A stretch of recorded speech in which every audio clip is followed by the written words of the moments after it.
And hello, everybody. Welcome to the Law and Crime Network. A very special program for you today.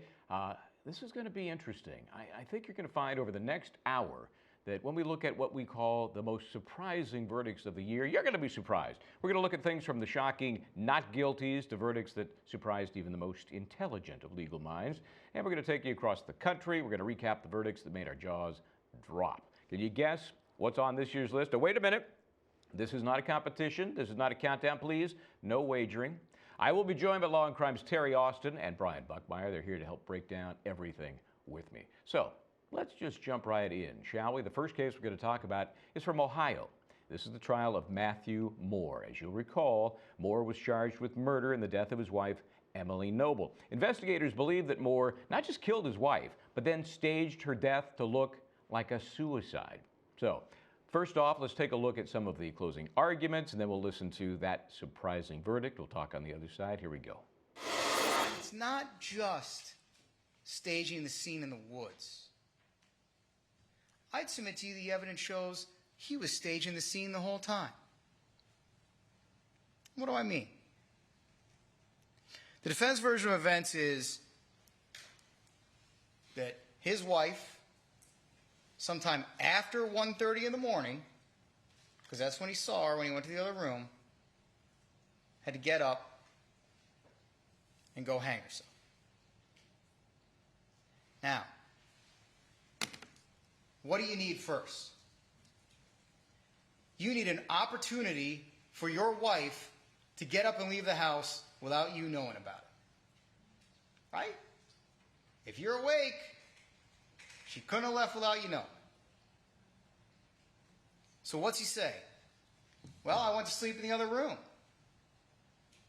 What's he say? I took a sleeping pill. And he texts that even to a friend of his. Oh, I'm about to be out. I took my pill. And then he says he slept in unusually or abnormally late. How convenient. How convenient that the one day you sleep in is the day that your wife decides to get up in the morning and wander off into the woods and hang herself. So he's staging that scene with the text messages he sends to his friend, and he's staging that scene with his story about, whoop, I can't possibly know what happened early in the morning with my wife because I was sleeping later than I normally do. I want to tell you that Emily was happy. She was foraging, eating plants, nettles. And so there's no way she could have committed suicide. This takes me back to my opening, when I told you that this is a case about common sense. When we talked about suicide and voir dire, and we talked about mental health. And I really mean this. We are all smarter. And I know each and every one of you, truly, if mental health were that simple, we would live in a much different world. It's not. It is not that simple to say, they seem happy. It's just not. And in fact, we know that just from history, right? We know that Emily's first husband, you heard her sister testify that they seemed like two peas in a pod, and that he killed himself. And it was a surprise to her, Emily. And so I want to just go to the counseling records. And I don't do this in any way to disparage. I do it because it is an inaccurate statement to say that Emily was happy and eating plants and would never have killed herself. Because the truth is, and you'll see in the counseling records, that Emily had a history of depression and anxiety, that she had struggled with prior loss and trauma. Look through the records and see how many times you see the word trauma and loss and grief and sadness. And then they spent all this time talking to you about how there isn't a study of a 100-pound woman with the bilateral fractures from a hanging. I mean, how much do we hear about that? Well, if that's the case, when you go back in the deliberation room, look through all these exhibits and look your notes and check and see where's the article that a 100-pound woman with bilateral fractures died of manual strangulation. Where is that article? Or better yet, where is the article that says that I can have a USB cord wrapped around my throat in a way that we don't really know, and then as I collapse and I decompose and my head drops from the decompression, that the ligature doesn't move, or that the weight of my head, 10 to 12 pounds, is my skull. Remember how much pressure you needed, right, to kill yourself. Less than 10 pounds. The skull alone is 12 to 10, or 10 to 12. And then I guess in closing, Mr. Sleeper said, Miss Menashe got on the ground and she didn't even know how to show you. I completely agree, because I have no idea. Who knows? He said in his closing argument, you probably...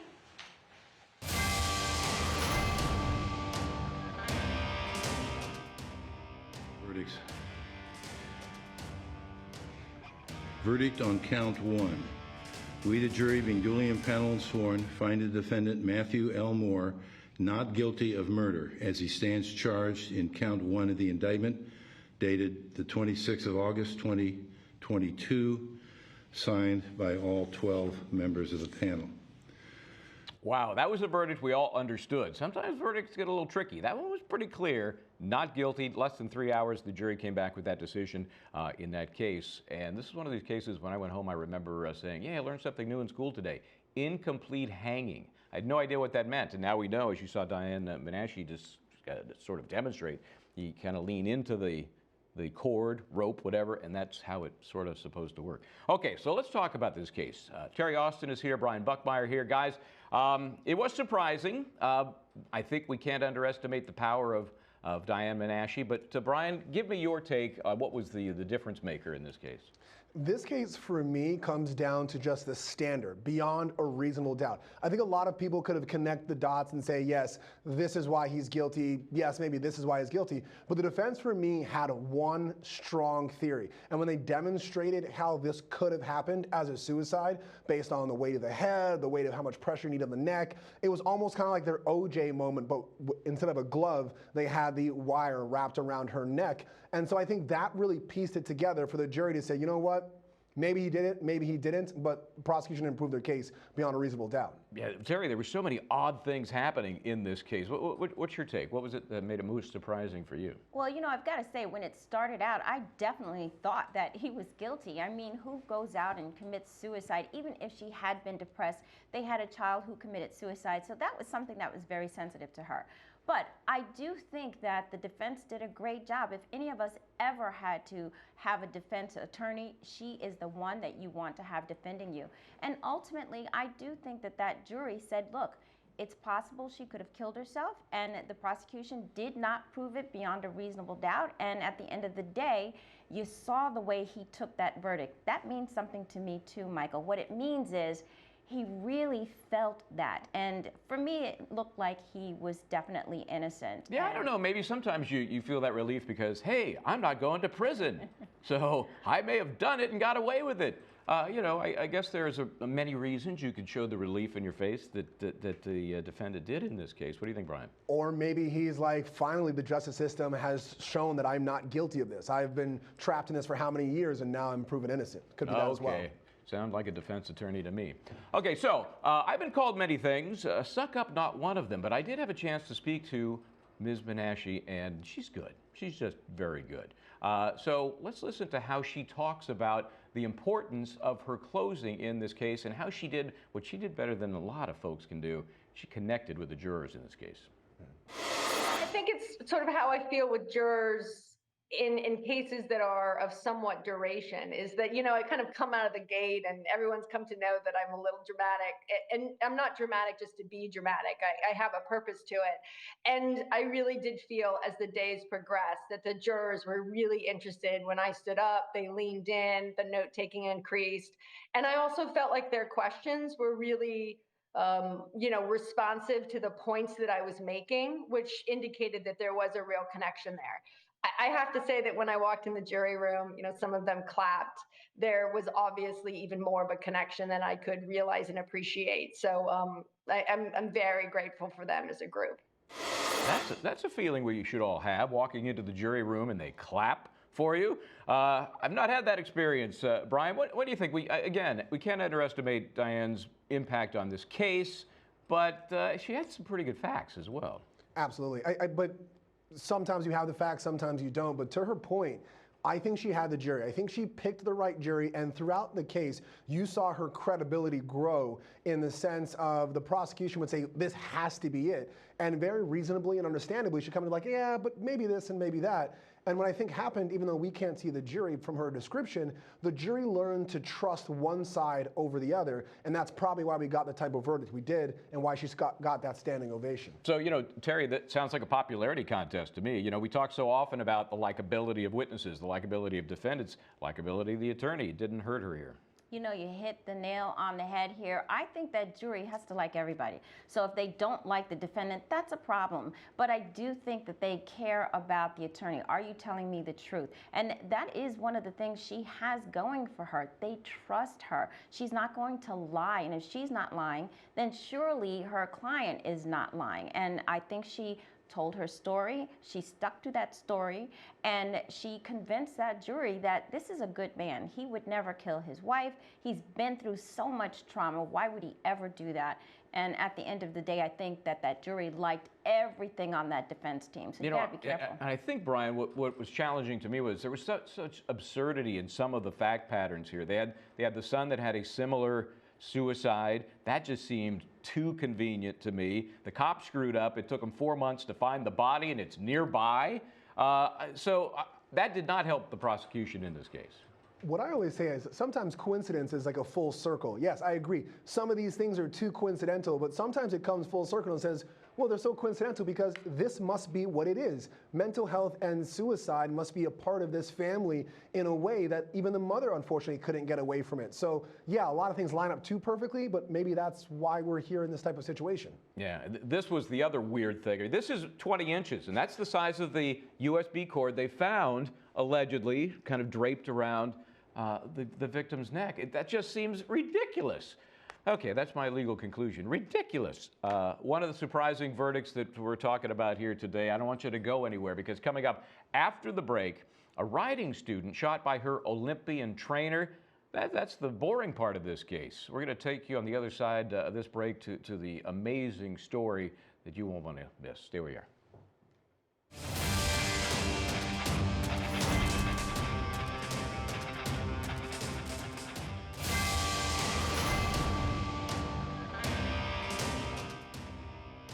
Hey, welcome back to Law and Crime. We are looking at the most surprising verdicts of the year. The next one we talk about comes out of New Jersey. This is the trial of a former Olympic horse trainer, Mike Barrasone. Now, Barrasone, best known for the sport of dressage, was accused of shooting his student, and she was also his tenant, on his farm, shot her twice, point-blank range. Amazingly, she survived. So we have the victim and the fiancé living on the property, but Barrasone reportedly had called the police many times on them. So there was obviously a history. Some altercations had taken place prior to the events here, right? So they're asking for some help to evict this couple because of their threats. Well, let's play some of the victim's testimony. Yeah, she lived. And then we'll show you the moment where Barrasone learns of his fate. Shot you twice in the chest. You said that you saw him turn the gun and point it at Robert? Yes, well, he shot at me. He shot me, and then, yeah, he raised the gun up, and immediately took a shot at Rob. And when I looked at the porch, I no longer saw Rob, so I fully thought that he was shot in the head and killed at that moment. Do you remember what you did right after that? Right after he shot me, or right after he shot you when you saw him take a shot at Rob? I think I like spun around in a circle or two thinking, like, is this real? Is this real? And then I looked on the porch and I saw Rob on top of Michael trying to restrain him, because I guess I didn't really see how that happened, but since Michael went up the stairs to do it, only I could imagine was to finish or to make sure that he did actually. Yeah, don't assume anything. Okay. Just tell us what you saw and what you heard, okay? Okay. Thank you. Can you repeat? I'm sorry. Go ahead, ask a question, Mr. Schellhorn. Were you still holding the phone at that point? Yes. Do you remember specifically, do you remember making a 911 call? I didn't at the time, no. I told the lawyer that I was on the phone with what had happened. Now, at some point, do you remember being on the phone with 911, whether you remember actually dialing or not?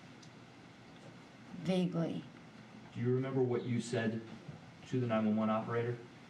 I said something to the effect of, I just been shot 2 times. Michael Barrasone shot me 2 times, or shot me 2 times in the chest. Something along those lines. Did you have a plan to destroy Michael Barrasone? At some point, yes. And isn't it a fact that you made a specific threat saying that you intended to destroy everything Mary Haskins loved and held dear? At some point, yes.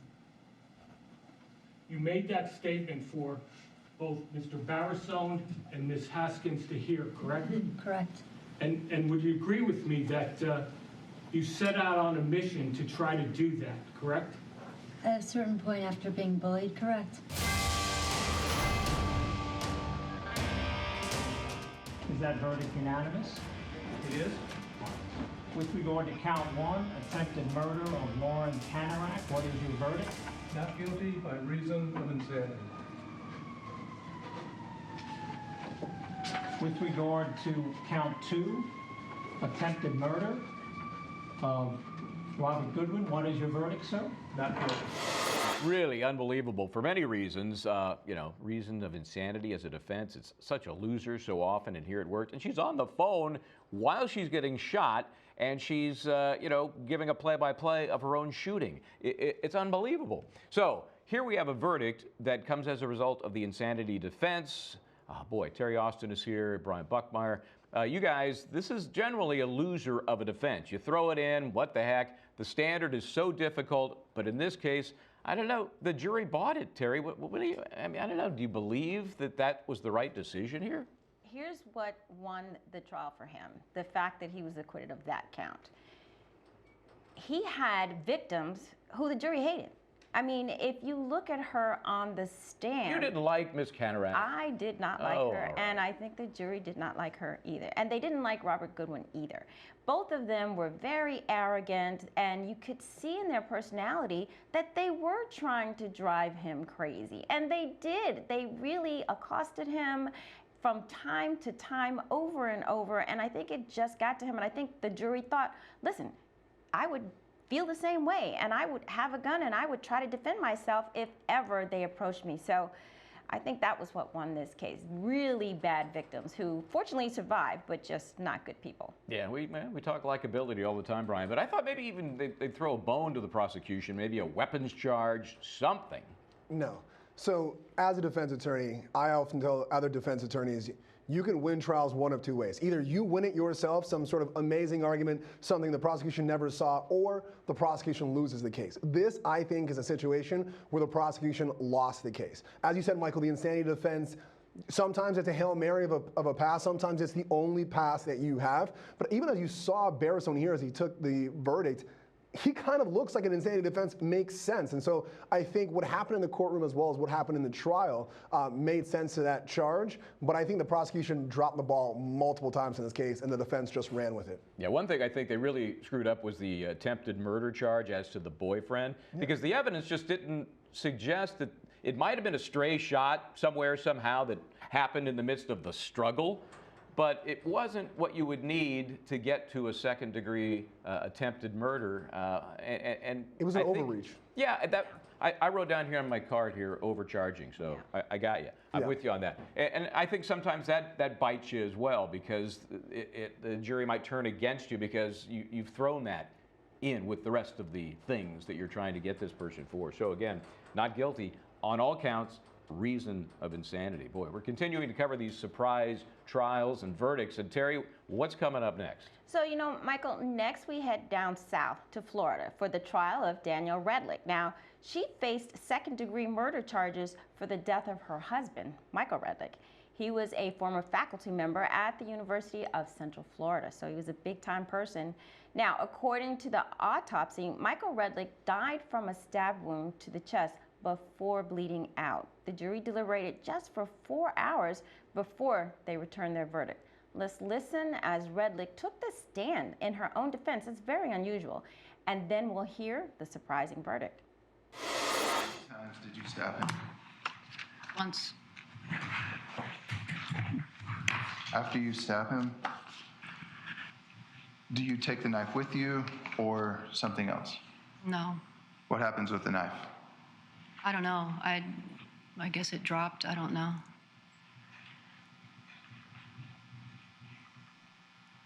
You run away, you go to the bathroom. Yes. What do you do when you get to the bathroom? I run into the bathroom and, the bathroom door's broke, so I ran to the toilet closet and locked myself in there.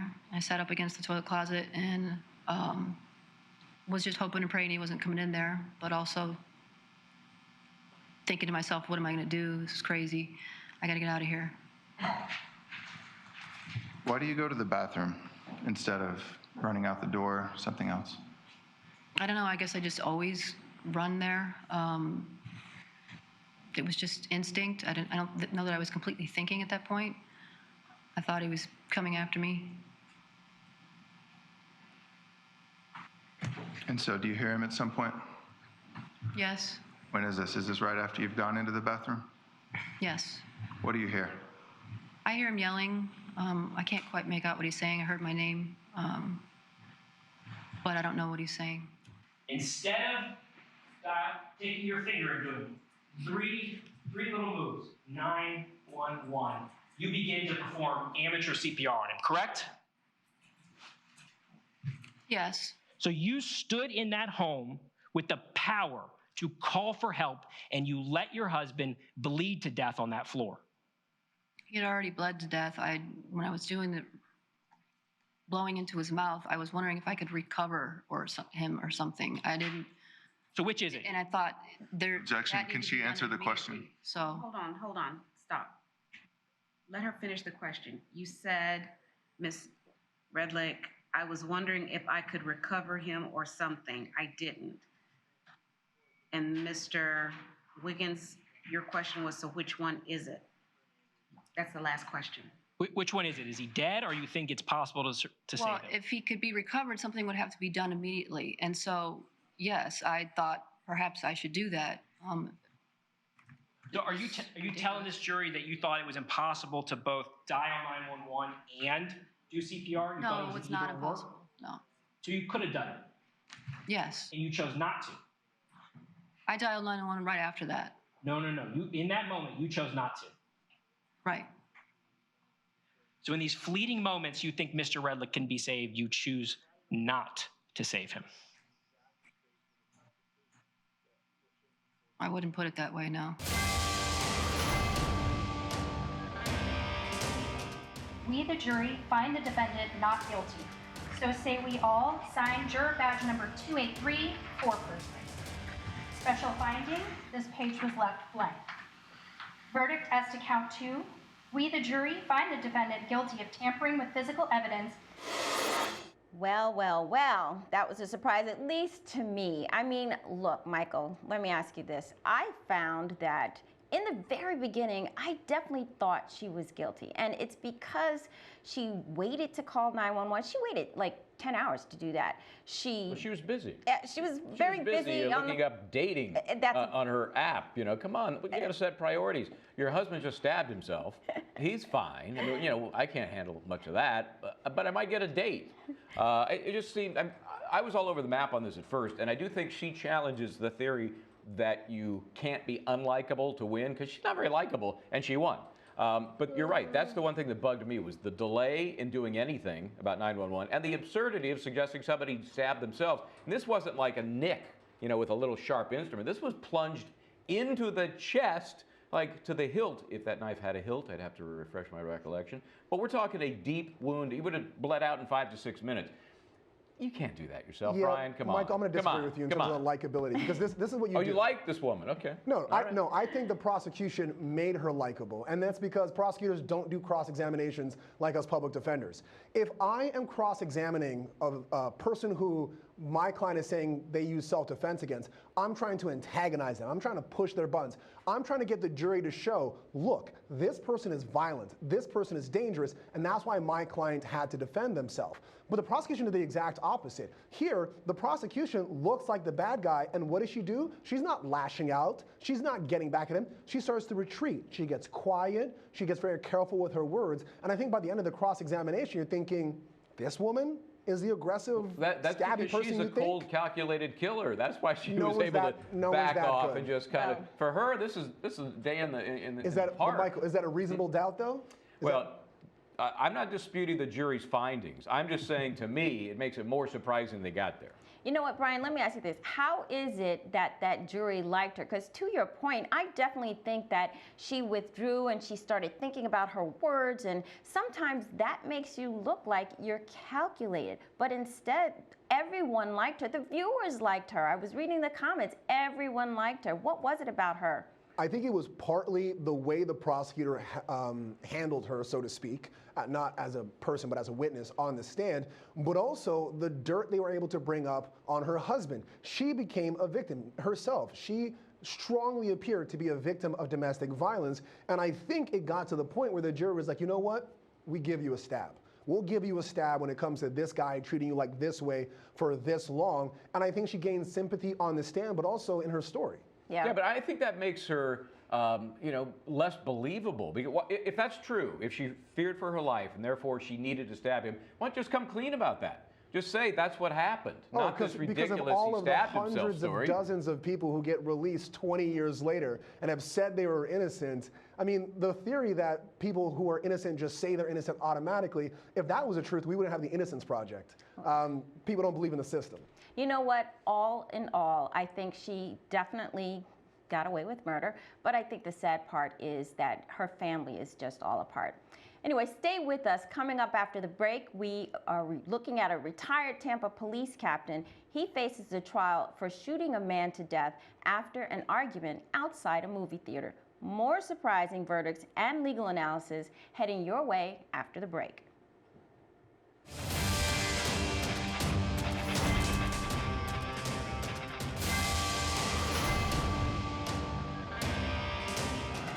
In the courts of the 6th Judicial Circuit in and for Pasco County, Florida, State of Florida versus Curtis Judson Reeves, case number 2014 CF 216 CF AXES. Information for count 1, murder in the second degree. Verdict: we the jury finds as follows. The defendant is not guilty. Welcome back to Law and Crime Network. We continue down south where a Florida jury acquit retired Tampa police captain Curtis Reeves on charges of second-degree murder and aggravated battery. Reeves was charged in the shooting death of Chad Olson, who reportedly got into an argument with Reeves at the movies back in January of 2014, and for injuring Chad's wife, Nicole Olson. Reeves' defense team argued that the shooting was in self-defense. The trial had been postponed several times since the incident happened in 2014, but once the trial got underway, Reeves took the stand in his own defense. Let's take a listen to some of his testimony and testimony from the surviving victim and wife of Olson. Why, at that point in time, didn't you just move your seats? Well, the guy was just being mouthy. I mean, I had a career of dealing with people like that. It didn't present a threat to me. I probably didn't think about how it affected my wife, but to me, I saw no threat to it at all. And so you get up to do what? I got up to go down the aisle to the end to go to the manager's office. Okay, and it was still dark in the theater? Yes, sir. Okay. And as you were leaving the theater, did you speak to any of the patrons where you were trying to get by? Well, yeah, there's not a lot of space in there, and I didn't want to bump this guy's chair, so yeah, I used I used the wall behind me or behind my wife to kind of steady me as I walked down the aisle, so I didn't bump into his chair or step on anybody else's feet. Okay, and you proceeded out? Yes, sir. Okay. And where did you go? I went down the stairs, and I went out front, and there was a young man at the where they take the tickets, and I asked him if there was a manager nearby, and he pointed me towards the guy that was sitting in the kiosk out front. Okay. And so when you get to the individual that was at the kiosk out front, was there somebody else that was speaking to that manager at the time? Yes, there was a lady standing right around the counter from me on, she would have been on my right, and she was conversing with the manager and back and forth at that time. Did you interrupt them at all during that process? No, sir, I didn't. Okay, did you wait for your turn to speak to the manager? Yes, sir, I waited until he acknowledged me. And can you tell the ladies and gentlemen of the jury exactly what you told the manager at that moment? I told him that there was I said I kind of apologized to him and said I feel kind of strange doing this, but I'm a guy complaining on another guy. I said, but I've got a guy sitting in front of me that is using his cell phone, and I asked him politely to put his cell phone away, and I said he used a lot of profanity, and I said I don't feel comfortable talking to this guy again. Could you help me out? As your husband begins to stand, you began to do what with your left hand as you're coming out of your seat? Reach over. It's kind of awkward. The seats. Mm-hmm. So I just, as I'm standing, I reach over just to tap his arm or tap him. Wherever you could touch him. Right. My right arm was holding on, and that's just what happened. It wasn't planned. That was what was natural. Okay.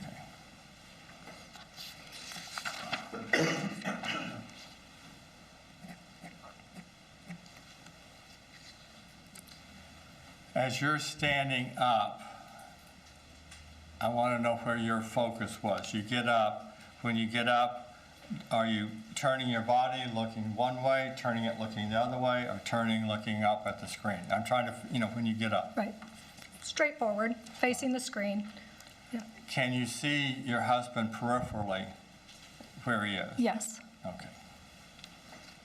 But your focus is, as you're getting up. As I'm standing up, it's straight ahead, and eventually I just turn my head to the right slightly, but my body does not really shift.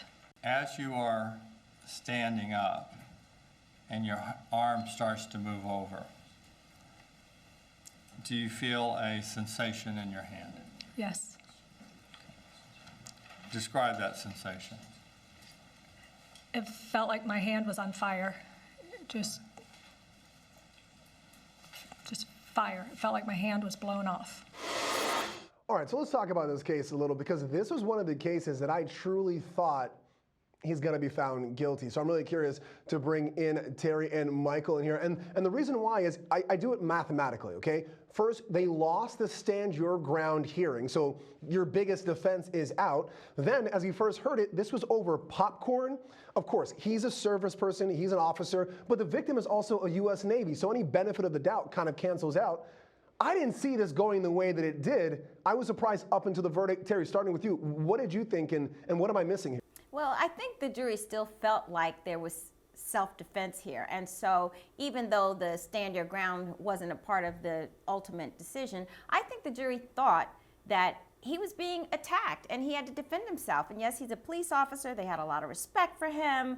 They saw him as just an innocent person sitting there trying to make sure he defended himself. He's, weak and he's old, and someone younger and stronger is standing there and they're going to attack him. So at the end of the day, they believed him, they trusted him. It goes back to what we were saying earlier, that this is a guy that the jury likes, and they have every reason to believe what he had to say. And I was surprised by the verdict too, but ultimately he was defending himself. I want to throw you a curveball here. If Curtis Reeves is 30 years younger does he still win? Because his daughter testified about his frailty and his age, and even Terry brought it up. So is age playing a factor here? If he were more frail than he appeared, maybe, but he really didn't seem so frail. I think the jury wanted to find this guy not guilty. I think the jury put themselves in that same theater with him or any other movie they've been to where there's some jerk who can't, focus for 5 minutes and has to be on the phone. I know it was during the previews, so, maybe that's a distinction. But I think that's what happened. People are like, we're sick of this kind of activity. And I don't think it took them much to get to that decision because they felt like, hey, if I were in that seat and this happened to me as it happened to this guy, what would I have done? Probably most of them wouldn't have pulled out a gun, but they might have done something other than go complain to the manager. But isn't that the point though, Terry? You could put yourself in that person's shoes, but I don't think any of us are pulling out guns in this situation. Wouldn't that made it more bizarre? Yeah, I think it was bizarre. I think it was an overreaction, and I think that the verdict makes people feel like, well, maybe next time I will carry a gun. I'll have a license for that gun.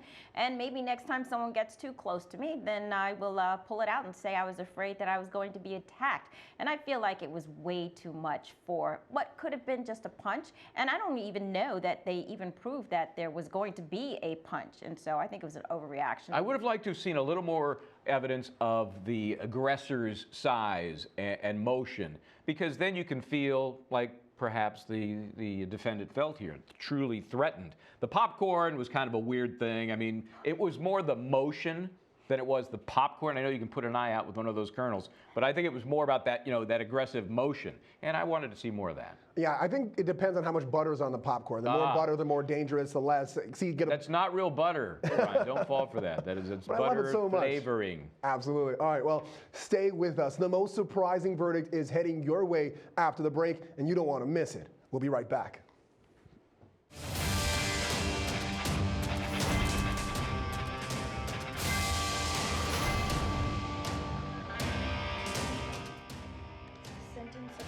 As follows.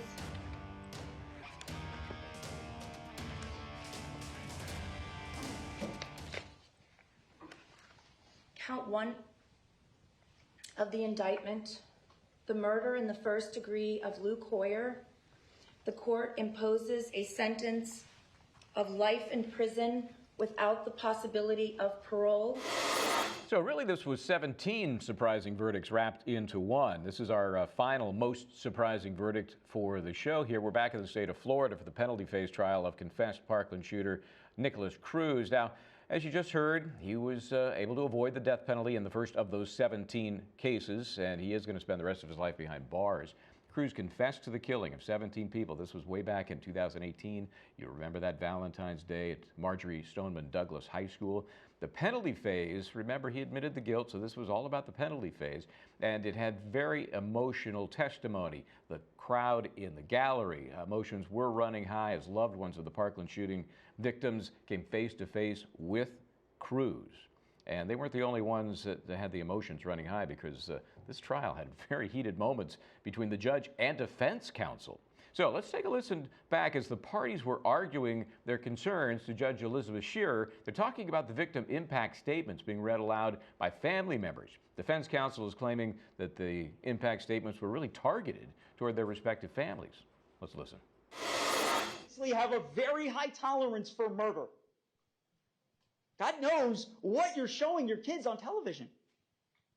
You obviously have no conscience. If you don't think that this is the worst of the worst,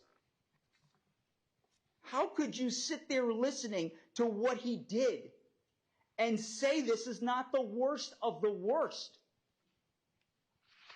He hunted down innocent children and staff, terrified, then tortured them, blew their heads apart like a water balloon, and enjoyed it. That doesn't make it on your worst of the worst murderers list. You make me sick. I did my job, and every member of this team did their job, Judge. And we should not personally be attacked for that, nor should our children. And I'm asking this court, as the administrator of justice, please ask the victims' families like I asked the state attorney's office to do. They know that this is improper. They know this.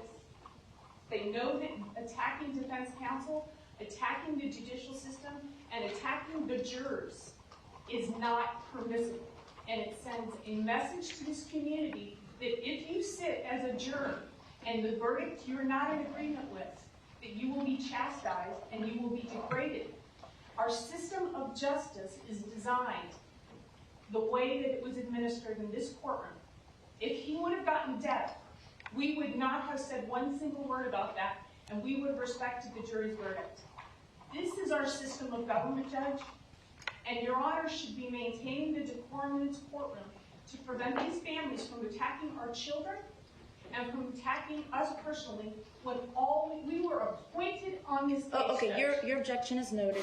This was one of those really challenging verdicts to understand. As it was being read, of course, the question became life or death. That was simple. The question too was, were the aggravating factors outweighing the mitigating factors? And there was no guilty, not guilty, death, life. It was very much confusing as it was playing out for the parents who were in the gallery listening to what was happening. And I always think of Max Schachter, his son Alex, one of the victims in the case. Terry Austin here, Brian Buckmeyer.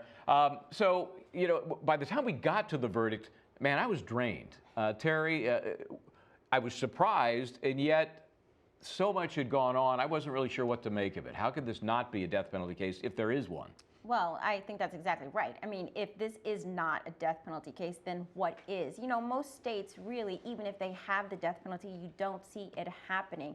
And that's what happened here. They were able to show that he's a human being. Now, I disagreed. We saw there that the defense was saying we should not allow these parents to attack the system, to attack us as counsel. And I think they were correct there. I think that they overreached, and the victim impact statement is only supposed to talk about how they have been impacted, and maybe they can address some of that to the defendant. But you got to understand the frustration they must have felt. I mean, and they were just venting. And they saw frustration during the course of the trial between the judge and defense counsel, so they kind of just piled on. Yeah, they did. They absolutely piled on. Now, I think the place to do that is when you're outside the courtroom. And they did do that outside the courtroom. They had plenty of press conferences where they talked about how they felt. And I think their feelings are legitimate, but they shouldn't attack counsel who is assigned to the case and doing their job. I think that was a little bit out of bounds, and I think Judge Shearer should have directed the victims' impact statements to be as they're supposed to be in a courtroom. So, Michael, this is how we know that Terry's a better person than me, right? Because she's going to say it much more polite than I am. As someone who's an actual court-appointed attorney, it's not should. The judge knew better, and she showed, I'm not going to use the phrase that we typically use, but she showed her X, Y, and Z, but she showed how incompetent she was to handle that case, because she did allow the family to pile on. As a public defender myself, I've been spat at, swung at, called the N-word, and you have to go back to snuck out of the back room of court buildings because victims and their families and prosecutors want to say X, Y, and Z to me, sometimes even my client. You don't bring my children into it. That was a line that the judge was like, well, if I heard it, no, she heard it. You don't bring court-appointed attorneys' children, how they raise their children, into their profession. That should have been cut out from the get-go, and the lawyer was wrong to do it. Yeah, and some would say that she caused the problem because 100%. Of the way she handled the defense attorneys through the course of the trial, and at the end really boiling over on them and calling them, the most unprofessional that she had seen. Yeah, as she gets up off the bench and goes and hugs the prosecutors afterwards. We're talking about who can say who is unprofessional or not. I was not a fan of how she held that court in that case. And Terry, she was criticized from the start.